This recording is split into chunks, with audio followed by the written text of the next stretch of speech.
Bagamat makulay ang mga pagbalat, alam mo mahusay ang pagkakalahat.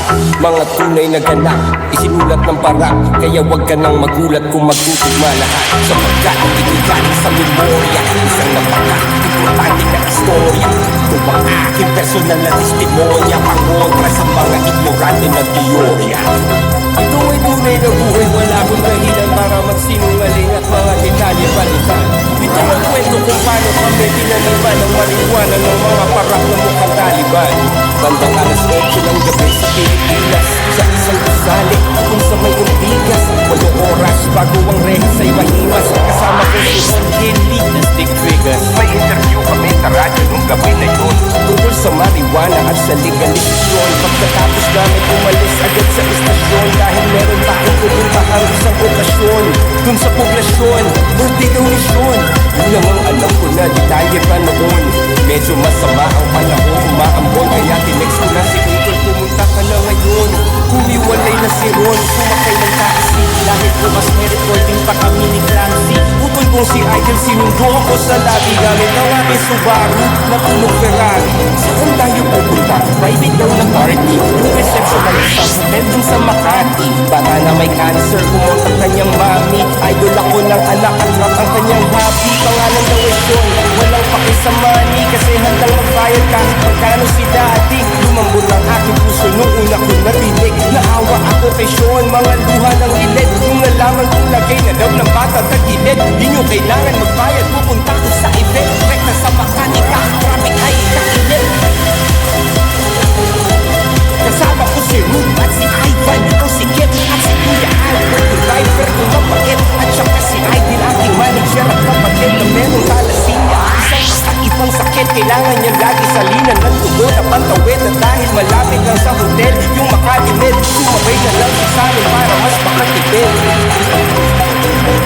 Yung katabi ko sa backseat, si Ruboy at si Ivan. Documentation, security at hype man. Baloy siksikan kami sa aking chikot. Papalikot, tatlo kaming mga lalaki sa likod. Pagdating sa Makati, sakto lang ang timing. Nag-text na rin yung mami at nagsabing start na daw yung party, sa base na daw yung parking. Salamat sa pagpunta, pasko kayo girl. Pagpunta ng kotse, hinanap ko yung main floor. May nagpalit na sa Idol pwede favor, baka pwede magpapicture, kasi idol na idol ka talaga ng anak ko ni Grateful. Nagdi kaming dalawa sa Camorator, tapos tinulog sa akin kung parang Terminator. Pero bilang na rainbow, nagyan natin ang flavor para di masyadong halata yung trauma ko na major. Nakakagulantang, sang katutak ng ninja cap sa amin ng tumambang. Parang Wu-Tang Clan, lampas sa pulo mabasaban. Sento na ito, nakatutusan lang. Bumakbang, maatras at wala nang nagawa. At tinutukan ng bereta sa mukha, pinadapa. Tinusasabilit, tinapatingin sa baba. Mga bulsa namin, isa-isa nilang pinapa. Akala ko, kidnap o ransom ang sadya. O kaya, baka prank lang to na malala lang yak. Paano ba? Sa likod, sa baba, tumasakin. Nakadapa kami habang napapanood ang aking idol na kasalukuyang nakabukod. May tinabi silang kahon, malakas kanyang kutob na meron yung mga lamang kontrabando sa loob. Tsaka na lang silang nagpakilalang mga para.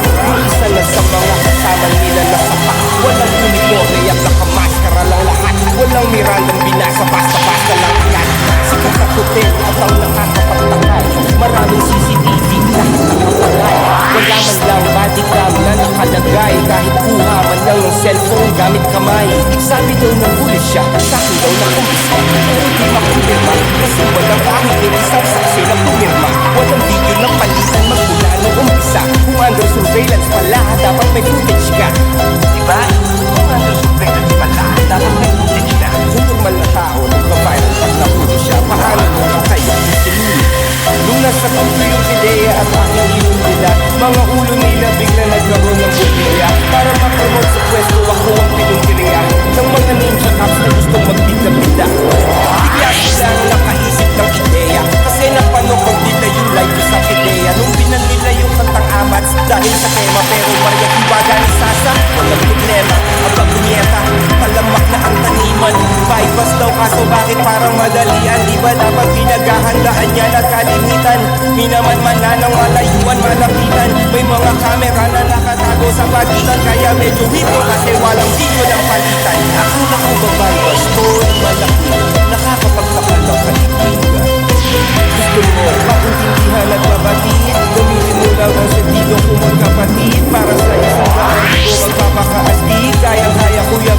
ng triple isang hit at kung puso man ako ng sinasabi nilang weed, bakit naman ako pa mismo maghahatid? Di hindi na ako lumalabas sa bahay tsaka beat. Tira mo makita sa kalsada lumawid. At bakit ako magbebento sa di ko kakilala? Kung sa eksena ko ay maraming nagmamariwana, bakit ko papahirapan ang sarili ko habang sinusugal ang karerang matagal kong pinagsikapan? Bakit isasama ko pa yung kapatid kong may karamdaman at cameraman para mag-vlog ng kaganapan? Walang saysay na mga paratang tawang haka-haka lamang para pangalan ko ay urakan. Alam kung meron ako mga pangalan na tapakan, ngunit di ko yun sinasadya. Ako ay tao lamang, pinaglaban lang ang paglikha ng merong kalayaan. At kung yun ay masama,